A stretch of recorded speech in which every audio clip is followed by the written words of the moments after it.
welcome and thank you for joining our Music for Global Change broadcast with founder and music ambassador Skyler, Jett, and presenter Tom Bryant and Ryan Shuchuk. And our special guest today is Hisham Dahud. So welcome to the show, Hisham Dahud. You are an artist professional within the music industry. You've been a creator, marketer and educator for over 15 years. You've worked with, loads of people. To name just a few: will.i.am, Timbaland and The Offspring, Eminem and Alicia Keys.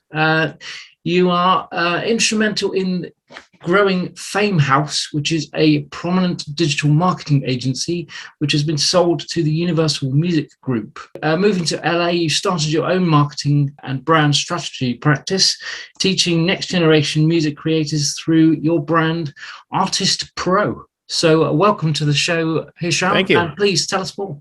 Oh, well, here I am. It's good to be here. Skyler and I connected many years ago after I interviewed him in Napa for a blog that I was running at the time called Hypebot, which is just before all the marketing stuff kind of really kicked in. And we stayed in touch since. I'm out here in Los Angeles. I've always kind of been an independent-minded person when it comes to how I operate.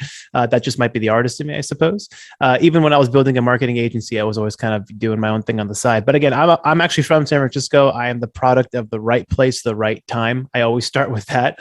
Just being really into music and being in San Francisco at the very beginning of the music tech scene as it pertains to the social media explosion that occurred. My earliest entry point was managing MySpace pages for music artists. I was particularly lucky enough to work with an artist that was a huge hero of mine, DJ Shadow. And at the time, I would do anything for Shadow, including manage a MySpace page. But around that time, this is like 2009, 10. I think we all kind of looked at each other within that particular team, and we just kind of had this idea of I think this whole social media thing is going to be kind of important. So we started an agency called Fame House, which we were pretty much one of the music industry's, if not the industry's first digital-focused marketing agency that definitely focused on artist-to-fan relationships, the direct-to-fan marketing kind of strategy that was really kind of blossoming at the time as a way to go around the record labels and bypass the gatekeepers through social media, although ironically today, social media has become a gatekeeper. I'm sure we'll talk about that later. That just evolved into meeting a bunch of electronic artists and traveling around the world, building brands for techno DJs in particular. Around that time, 2016 is when we sold the company to Universal Music Group. And I never wanted to work at a big label ever. I didn't last very long. I think it was 6 weeks. I tried. I really tried. But no, I just, from the organizational structure, the kind of artists I was working with, I had to get out of there, man. And I took some clients with me. And to this day, I've maintained a digital marketing and I guess, what is digital marketing? All things are digital, aren't they? Just a marketing and brand strategy practice for music clients of all kinds, ranging from artists, music tech companies. Those seem to be the big two, actually. Technology companies that have artists in minds as the primary target demographic, as well as music artists in general as well. As you guys can, if you're watching this, as you can see, I have musical instruments around me. I'm still a musician and artist myself. Right before the pandemic went down, I decided to turn the artist brain back on a bit more and get more focused about music, which is when I started an artist project called RiZik, which is my mom's maiden name, but also it loosely translates to the word blessing in Arabic, which was kind of my way of not forgetting where I've come from, and also to remember that I have innately an understanding for music creation and music, development. So I started that, and to be honest with you, it was very much the marketer turned artist. I was definitely trying to grow my presence as much as possible, be my own case study. So I really cater to the playlist kind of game that we're all playing right now. And it worked. I got 10 million streams in my first year as an artist. But again, very much still trying to figure out my own voice, but catering to playlists to get on the most coveted real estate online. And then throughout that whole time, I've actually been someone who's been a huge beneficiary of education, particularly when it comes to, I guess, a classroom setting or even a digital classroom setting when it comes to music business. That's kind of how I got my start within the industry. So I like to get back into those environments, which began as a guest speaker at different universities and music programs around LA, to the point where I eventually got asked to teach at a school called Icon Collective, which is a school here in Burbank, which is mostly known for electronic music, particularly big bassy kind of artists, trap artists, dubstep artists. They're very well known in that space. And around that time in 2018-19, they had asked me to start writing or helping write their music business curriculum because I was very part-time. I was very literally one class a week. It just so happens that many of my active clients at the time were many of the students were fans of. So it was a nice way to kind of bring in some real world experience, but I also didn't feel right writing someone else's curriculum when I knew I should just be writing my own curriculum, which is what I did. And that was the birth of ArtistPro, which began as a 12-week course to help artists kind of plan, prepare, and position themselves for the careers that they wanted through branding and marketing strategy specifically. And then right before the pandemic hit, I was on a string of live events, and well, those all stopped. And around the time of the pandemic, that's when many other quote unquote gurus started popping up all over the online music space and offering ridiculously overpriced courses that are full of fluff. And I just didn't want to be part of that whole thing, even from an optics standpoint. I just did not want to associate myself like that. And truth be told, but even before the pandemic, I was doing Zoom classes well before that, and I was already burnt out by Zoom stuff. So, which is why I focused back on music, and I turned ArtistPro off for a minute. I guess the moral of the whole thing, the crux of all of this, is that I don't really do one thing, and I cannot do one thing. So I kind of balance my time between marketing, which, to be truth be told, is the majority of my income. Just my daytime just spent working with other artists and clients and companies, and then I balance that with writing music as an artist, writing it for other brands as well. I've done collaborations with companies like Headspace to make music for their app and whatnot. And then education has unfortunately taken now a third backseat because I just don't have the time. However, I still do it by partnering with companies like ASCAP or CD Baby. I'll be at their conference in August to do workshops and online stuff. And do physical stuff. I've pretty much moved away from the online teaching space to just do workshops now with the curriculum that I have. That's basically it. Well, thanks for coming. Wow, there you go. That's an introduction. That's incredible. That's fantastic. Can I ask you, because I come from the marketing world too. I'm in digital marketing. I own an agency, but I feel like we're probably around the same age. Because you mentioned MySpace. Can we go back to MySpace? Because when most people were like, you really want to their top 8 was, or which song that they wanted to use. You said you were mad. I mean, you started with DJ Shadow. I just kind of want to get a sense of like how that came about. Like you were like, hey, everyone else is using MySpace to essentially pick up a date, and you're like, no. I'm going to use this marketing thing. How did you even get there? Truth be told, I was in a music business career planning class where half the grade came from my professor, who's still a mentor and great friend of mine. The other half came from his industry friends. And in that one class, I learned the most powerful lesson of all, which comes down to positioning. There's 3 Ps, right? Plan, prepare, and positioning. Positioning to me is the most important one, which is also why I'm in LA. It's a huge part of it. And then the person who was the most impressed with my thesis presentation was DJ Shadow's product marketing and merchandise manager. And I was already witnessing how they were using particularly MySpace at the time to go direct to fan.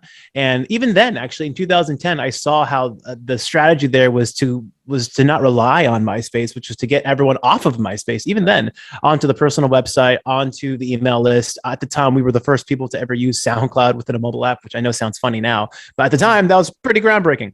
And to kind of house all our customers and our fans, because we did segment the two even back then, into our own mobile platform, into our website. So again, to me, it was a crash course. As if you're just completely green, it will be, but it was a means to an end, because even then we weren't fishing for likes, as many people do now. We weren't fishing for followers. We're fishing for customers, man. We're fishing for merchandise customers, for tour dates. Of course, growing the profile had its own, thing with management, but my job was specifically to find and locate fans, galvanize them, engage them, which is another buzzword of today, obviously. But frankly, sell to them. It's legit. Just find customer data and revenue through digital marketing and social media through content strategy. So I was already witnessing it, to answer your question, Ryan, by Shadow's product marketing manager, who really kind of gave me the go ahead to run with it. You said this was like 2009, 2010, something like that. Yeah. I think going into 2010. Prime time. Yeah. It was a fun time. It was a really fun time. Yeah. I mean, I remember literally teaching artists how to tweet, how to use Facebook, how to use Instagram. I mean, this is the days of like Mobile Roadie and like not Bandcamp. What was the other one? The ones that made you like, I mean, Facebook was so primitive then, like didn't even have tabs, they had no ads either. No, yeah, that's true. That was the glory days. Yeah, I worked for Vegas.com at that time, and I actually started their Twitter account without them knowing it, and just like tweeting behind the scenes about where the best places to go. And they found out. They were like, "Well, this is your job now." All right. Yeah, that's the environment, wasn't it? It was just more like, we have no idea, but you seem to know what you're doing. That was the theme of my first like 4 years of my career. Like, we don't know what we're doing, but you do, so run. Perfect. Hisham, I need to create a formula that goes viral, speaking on social conscious music. So there's never been a label. There's never been festivals. There's never been radio for social conscious music. And yet there's 192 million social conscious songs.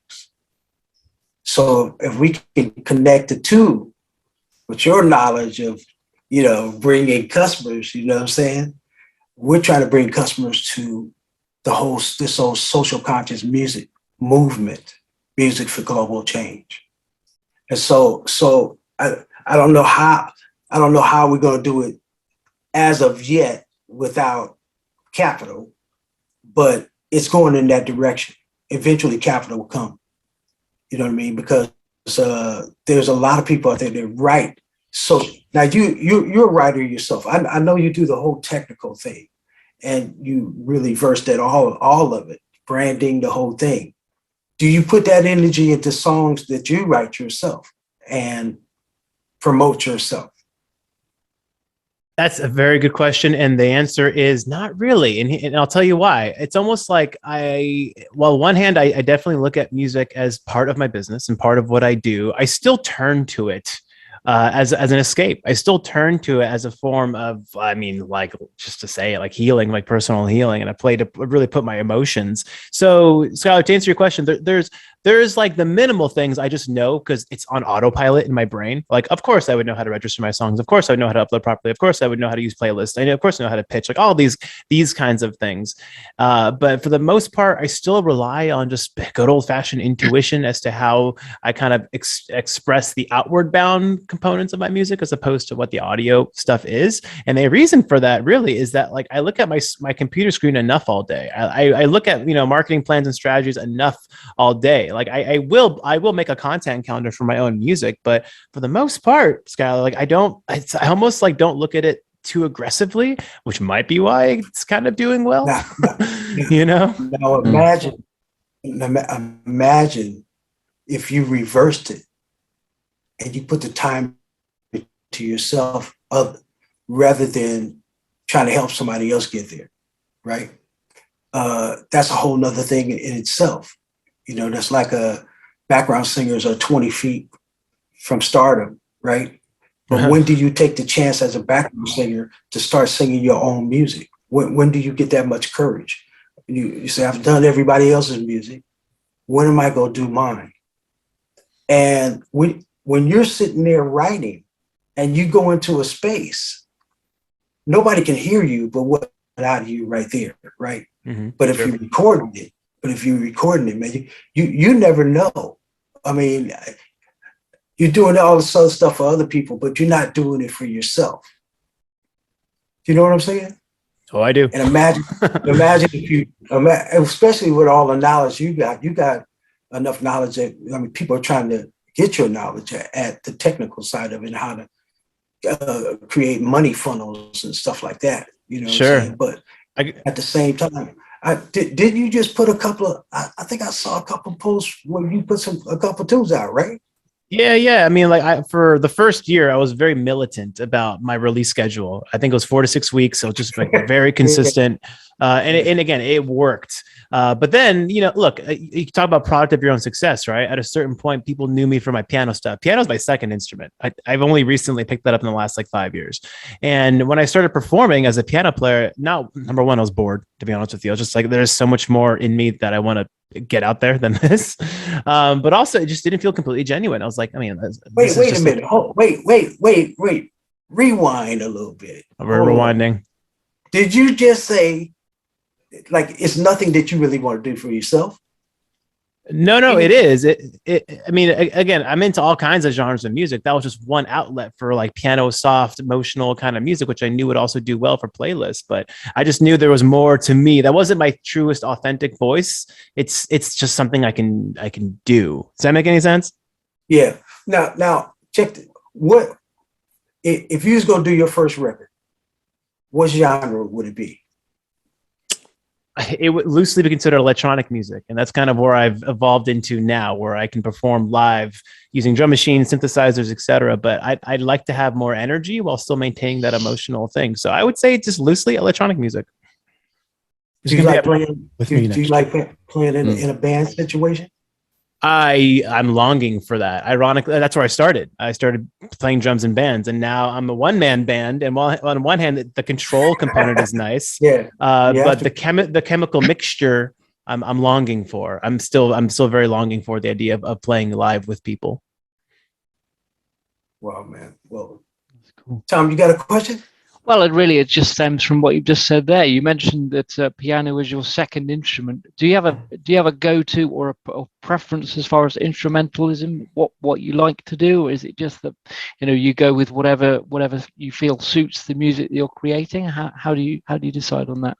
Lately, it's the latter, which kind of goes to Skyler's question about like focusing on the marketing side of things. Like, again, victim of your own success. After that first year of, I think cumulatively it was like 12 million streams, I was like, okay, I guess I gotta still do this. And then once I started doing just quote unquote what I felt like, I got the backlash from an algorithmic standpoint. I noticed the playlists were not picking me up anymore. I was like, oh, I'm not appealing to certain playlists, but yet I'm putting out what I like. I mean, certain members of my audience liked what I was putting out, but I wasn't getting that same positive feedback loop of like, I do this, it gets added to editorial playlists, I make money. This is great. Yeah. But now it's like, okay, but I start doing what I want, and I guess the lack of term, the industry or the machines are like, no, we can't use this. And I got more of a negative feedback loop. And again, when you have a skewed perception that the first year you just saw nothing but like a meteoric rise, an upward trend. And when you start doing things that are more authentic to what you want to do, you get that negative feedback loop. Well, I started retreating. And only now I'm starting to come to terms with what that means. And in a way, I'm going against all my own advice. I took a step back from social media. I took a step back from posting content to gain an audience while I've reconfigured what really is me. And as anyone listening to this, or all three of you, I'm sure know, that's a continuous process. I'm never going to have an aha moment, but I definitely know I didn't want to keep going down that same route, which while proved financially positive, that's not why I got into music. I mean, if I kept doing this, then it will become a job like I do during the day. I just didn't want that to happen. What's different about today is that you can create your own music and you can go find your own audience. There's 7 billion people on the planet. You don't need all of them. You just need a big choir of them, right? So what I think about that when you say that, like, because I know when you start creating in that room, it's magic, and you ain't made a dime from it yet, right? You're just creating. And then you go show it to somebody else. Now it becomes about whatever their opinion is, okay? You can't think like that, because when you wrote it in there, you loved it. Go find people that like it. Not everybody's gonna like certain types of music, right? You might play. I remember when I lived in LA, man, I was shopping for a record deal and stuff like that. And back then I had cassettes. I'll show you how old I was. And I'm walking in with 2 bags of cassettes of all these songs that I've written all over the years, right? Now I'm looking at this person across from me, but I can't size them up. They got arms and legs like I do and stuff like that, but I can't tell what kind of music they like just by looking at them. Do you know what I'm saying? So that was a trip in itself when I'm in the room with that. So, I made the mistake a couple times of playing a music that they don't like. Mm-hmm. But then I had the music they like in my bag. So I had to change up my approach now. When I go in there, I started asking, what kind of music you like, right? And then they tell me, and then I can go to the right bag. You know what I mean? But they still want to control. These are business people. They want control of your life. They can't do what you do. God didn't give them that kind of talent, but yet because they have a business mind, they're making more money than the creators of the music. That's where I have a problem. It should never be like that. You know what I mean? It's the music business. It's not the business music. Without the music, Ain't no business. Yeah, there's no business, and that's the balance that I'm trying to kind of come to terms with. And you're exactly right. That it's by me putting out that early stuff, I already knew what they wanted. Or what they like. In your example, you asked what they liked. I was looking at the algorithms in the streaming services, like, what do you need? I know what you need. I know your most popular playlist. I know the kinds of stuff gets on. I listen to these things. I can do this. So it worked from a business standpoint. And then when I went to the opposite end of the spectrum of like, I don't really care what you want. I'm just going to do what I do. Well, of course they weren't going to like it, but certain people did, Right. and I think I need to obviously focus on the latter, but also look, I'm a businessman too at heart when it comes to like, I want to ensure, not everybody's going to like your music. You just want to find the people that's their thing, your kind of music, right? Yeah. Well, also these days, more than anything, it's more like people like you. That's kind of the big revelation of this new creator economy, is that it's all a means to you, which is why Patreon does so well, which is why people on TikTok do so well, which is why people on Instagram who are more personality driven do so well. It's like, I like the music, but I love you. And I think you got to focus on those people. Yeah. Let's talk about. But how do you market it like this? Check it out. So if you got that kind of music, I mean, when you're creating something there, and you figure to yourself, you know what? I'm gonna go shop this. I'm gonna go see if anybody agrees with me on this music, the song I just did. Now, if you can market it for yourself, why would you go to somebody else to market it?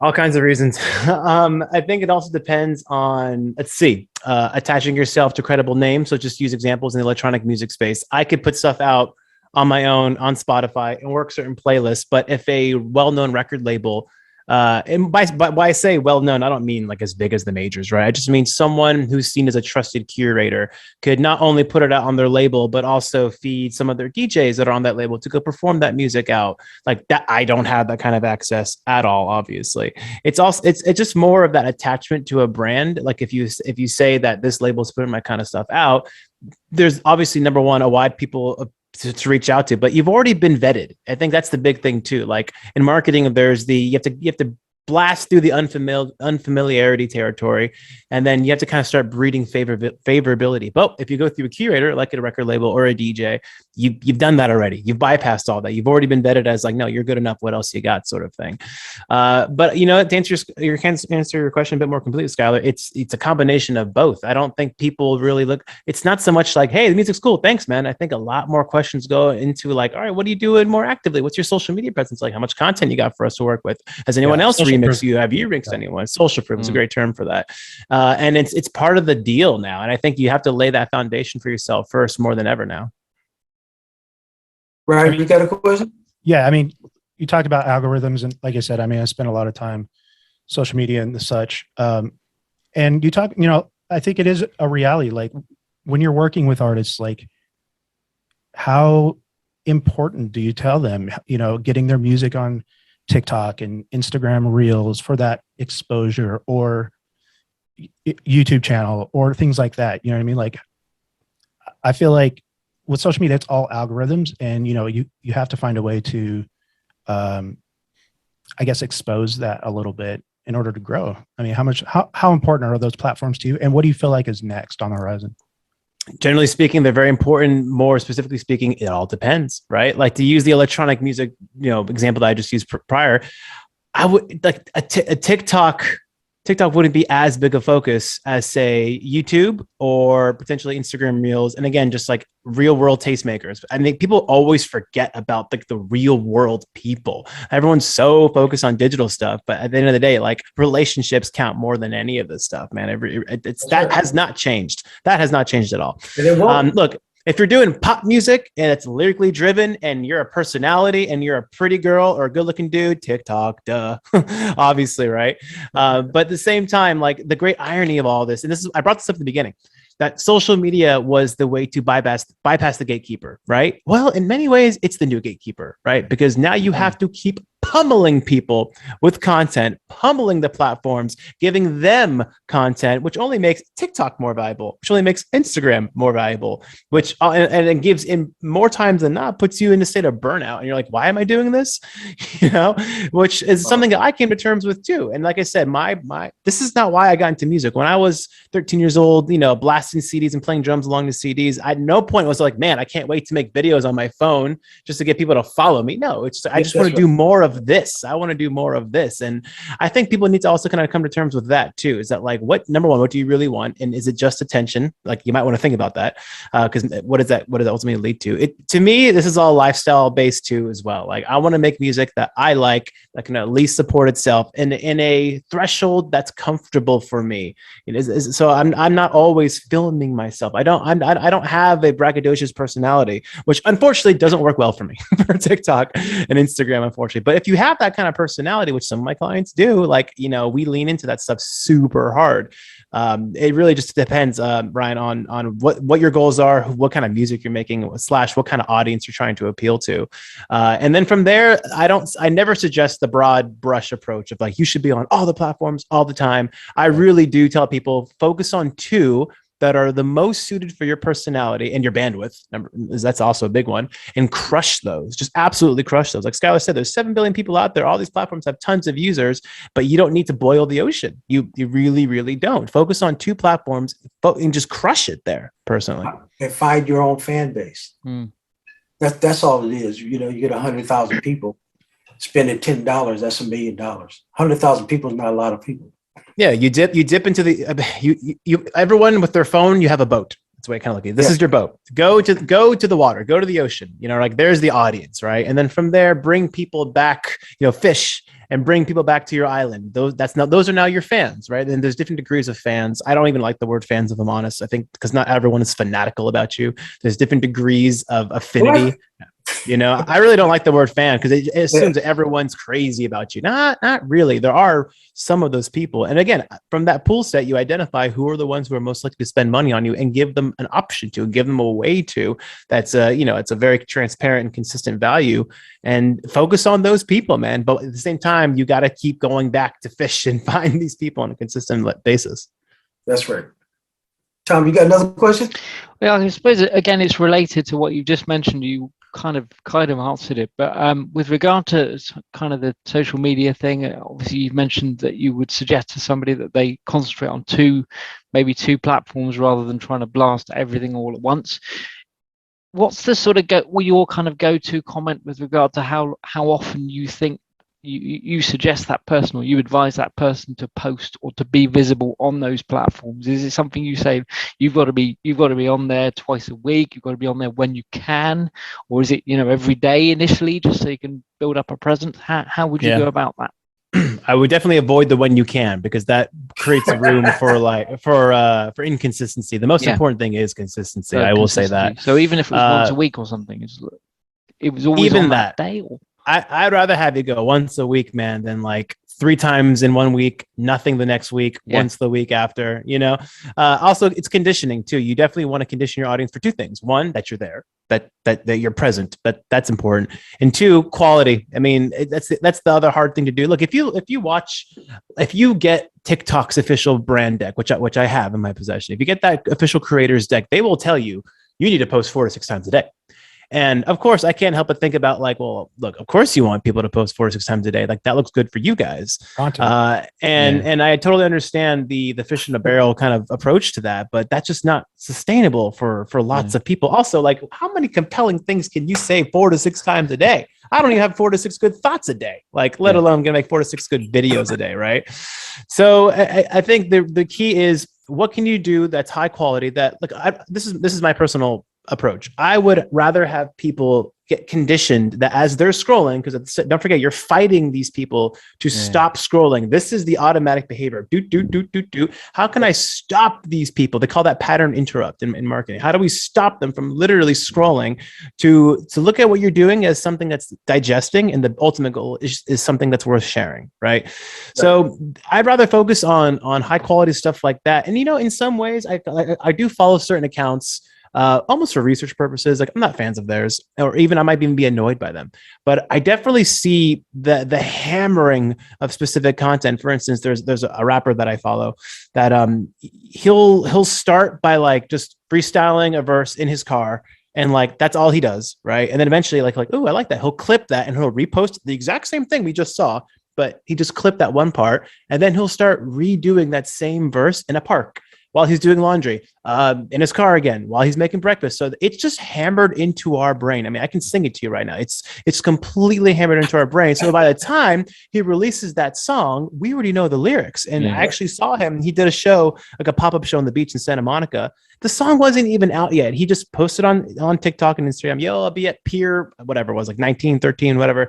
Come through. And then he's like, he mentioned, all right, here's the song I'm going to be releasing next week. Before I play, make sure everyone, you guys pre-save that. That means a lot to me, et cetera. And then he's one verse in, he just puts the microphone out and everyone's already singing it. I'm like, people already just know the words already, you know? Yeah. And of course, when the song comes out, it hits number one in certain categories. It gets them on playlists. It's trending. And still, the song is out and he's still hammering it. And then he does the open verse challenges and other people start contributing to the song and they're rapping on it. And then people are remixing it. And it's like 6 weeks of the same song. Personally, I'm annoyed, but I'm not his core fans. You look at the comments and everyone's like, I love this. I love this. I love this. People are tattooing the lyrics on it because he's hammering it, man. And again, that's one way to do it. He's also a ham. He's a huge personality, so that helps too. So there is no one size fits all. But again, if you're an extrovert, this is a quote I got from someone at Spotify recently. It's like, if you're an extroverted community manager, like, you have an advantage. Yeah. Unfortunately, not every artist is that way. Some artists are more reclusive. Some people like to do their own thing, which, not to say they're screwed, they're out of luck, but like, don't try to be a TikTok personality if that's just not what's suited for you, Listen, man, let me know. Now, do you write lyrical content? I do not. No, that's one thing I never ever dabbled in. You never dealt with that? No, I like to work with other singers. I like that process. I like to bring something as far as I can musically and see what it does to someone else. Wait a minute. Would you like to? I mean, I feel like I need to in some ways, which is another thing to talk about my marketing strategies. Yes, I'd like to do more lyrical content. Okay, I just want to let you know your brother Skyler Jett will teach you how to do it. Okay. I taught a lot of people how to write lyrics, man. And then you're flying after that. Now you're not only writing the melodies, but you're putting the lyrical content. And if you're going to do that, promise, tell you what, if I teach you how to write lyrics, would you do something for me? Sure. All right. Pass it on. Pass it on. Okay. All right, brother. Hey, man, bless you for coming on, man. It's wonderful to see you. And we're gonna hook up offline, man. I got a lot of stuff I want to throw at you and stuff like that. But thanks for joining us. And I'll connect with you. I'll connect with you after this, Hisham, because I'm interested to know. I'm more in the ads world, so I'm interested to hear your thoughts on ads. Maybe we can have a part. Cool. 2. Sounds good. Cool. Hisham, much appreciate you guys. Bless up, brother. Namaste, man. Hisham. Of course. Take you care. too. Take care, guys. Bye bye. Right, How's it going? Music can save the world. If we all get together, music can save the world. Yeah. Music can save the world. Music can save the world. If we all come together, music can save the world. There's an urgency facing our humanity. Thank you so much for watching. To stay up to date, please click subscribe and hit the bell. You can also join our group on Facebook and find us on LinkedIn and Instagram.